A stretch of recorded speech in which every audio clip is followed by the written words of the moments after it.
Ahojte, ja som Alica. A ja som Jakub. A dnes sme si pre vás pripravili vlog z Dňa otvorených dverí na Filozofickej fakulte Konštantína Filozofa v Nitre, kde si pre nás pripravili takýto program.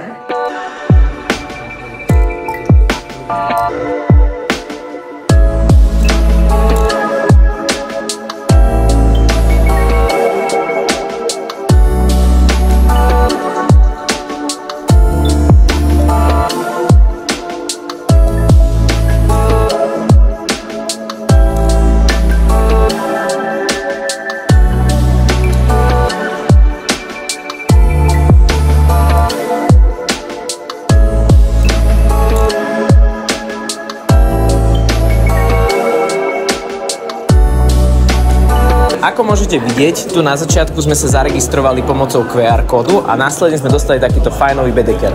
Tu môžete vidieť, že môžeme zberať nejaké pečiatky z jednotlivých katedier a následne, ak nazberáme aspoň 3, zapojíme sa do úžasnej tomboly, kde môžeme vyhrať výborné ceny. A ako vyzerá zber pečiatok? Poďme sa na to pozrieť. Teraz sa nachádzame v miestnosti Ústavu manažmentu kultúry a turizmu, kulturológie a etnológie, kde si ukážeme, ako získať jednotlivé pečiatky. Ak sa vás môžem spýtať, ako môžeme u vás získať pečiatku? Takže u nás môžete získať pečiatku za to, že správne priradíte krajinu k jednotlivým obrázkom a zistíte, že pre ktorú krajinu je typické aké jedlo, aké mesta alebo aké typické stavby. A takisto ešte máme zvláštnu kategóriu na jazyky, čiže keď zistíte, ako sa povie v akom jazyku ľubím ťa, tak máte u nás pečiatku. Alica, ja som tam videl nejaký taký nápis, že radnica. Čo to znamená? Ale veď Jakub, tu sa dneska o 9:30 zahájí celý program. To som nevedel. Tak poďme na to. Občania mestečka Filozofopolis. Práve začína valné zhromaždenie.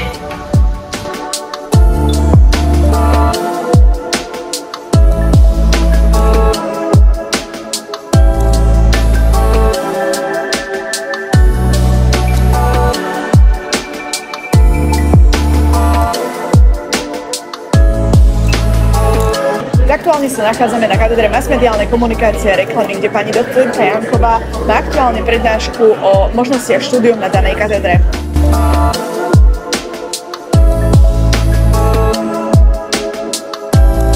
Na tejto chodbe sa nachádzajú všetky katedry Filozofickej fakulty, ktoré sme si mohli pozrieť.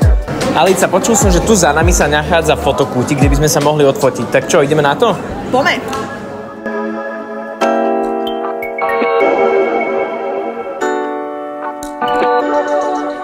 No a teraz, keď sme sa už odfotili, tak si vieme tú fotku stiahnuť cez takýto fajnový QR kód.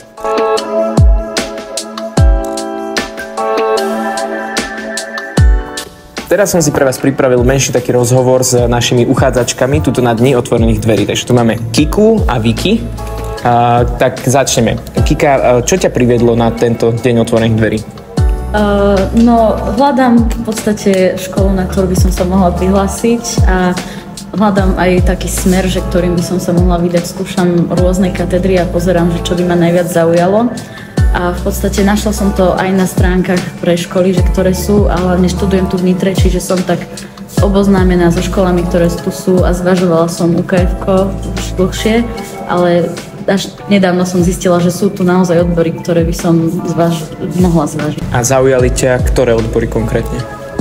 Pôvodne som sem prišla trošku s inšpiráciou do histórie, lebo je to taký menší spontánny zážitok, čo som mala nedávno, pri ktorom ma to tak najviac zaujalo, ale ako som tu a prechádzala som si tie katedry a rozprávala som sa s učiteľmi a žiakmi, tak viac tá masmediálna komunikácia a estetika ma tak zaujali, tak zvažujem a rozhodujem medzi tými dvomi teraz. A ako sa dostala práve k UKF-ke?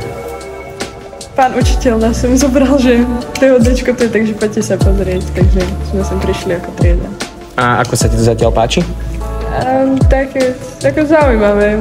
Určite by som si tu vedela niečo vybrať. Myslím, že asi skôr takú tú reklamu, alebo niečo, čo sa týka viac menej tých, čo by som vedela zobrať jasne moje fotografie, ale zaujímavé to je.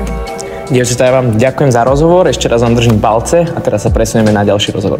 Teraz sme si pre vás pripravili ďalší rozhovor s dvomi potenciálnymi študentmi Filozofickej fakulty. Sedí tu so mnou Kristián a Nikolás. Takže chlapci, začnem najprv Kristiánom. Ako sa ti zatiaľ páči na Dni otvorených dverí? Veľmi pekné, dosť príjemné, učiteľé. Politológia ma dosť zaskočila, ale bol som na kultúre, a teraz presne neviem čo, ale bola tam kultúra. Má to dlhý názov, áno. Áno, má to dlhý názov a tam to bolo veľmi príjemné, že prišlo mi to také, že wow. Že nečakal som, poprvé čakal som to, že prídeme sem, lebo my sme sem prišli s učiteľom vlastne. Čakal som, že toto bude také trošku možno nudné, ale vôbec, že také zaujímavé. Takže príjemne ťa prekvapilo to, ako to tu celé prebieha a ako to tu celé vyzerá? Tým, že študujem na umeleckej fotografiu, tak tá kultúra, strašne dlhý názov, je dosť blízka k tomu, že keď som sa tam bavil s tými učiteľmi o tom, že je to také blízke dosť tej fotografii, aj celkovo tomu umeniu. Teraz sa presunieme k Nikolásovi, takže Nikolás, tiež ti dám tú istú otázku, ako sa ti teda páči na Dni otvorených dverí dneska? Tak napodobne k môjmu kamarátovi Kristiánovi, archeológia bola celkom zaujímavá, tí učiteľi boli teda tiež príjemní. Akože tá atmosféra kolektív je tiež taký príjemný, že by som nad tým uvažoval, ale sme len prváci ešte nevieme, musíme sa učiť na maturity hlavne. A no je to tu v pohode zatiaľ, nie je to také zle, ako som si myslel. Ďakujem obidvom za rozhovor. Pýtate sa tiež tak ako ja, že čo to je za zvuk za nami? Samuel, povedz nám, kto tu vystupuje? Veď to je DJ Brainov. Čože?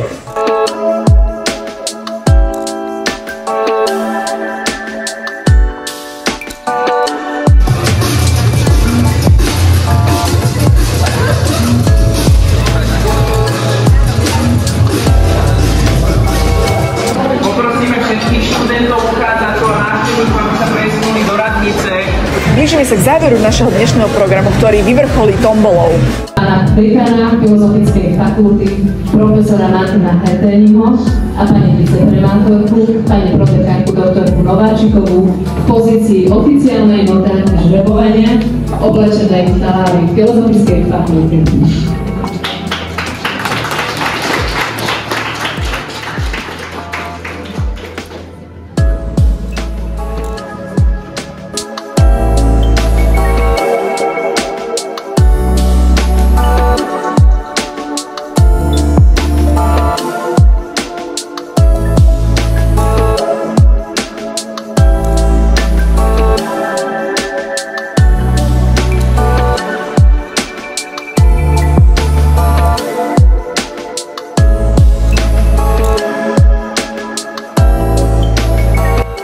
Dnes sme sa spolu bavili o tombole, ale aké hodnotné ceny v nej môžeme vyhrať? Napríklad slúchatka, hernú klávesnicu, projektor alebo reproduktor, ale aj mnoho iných ďalších.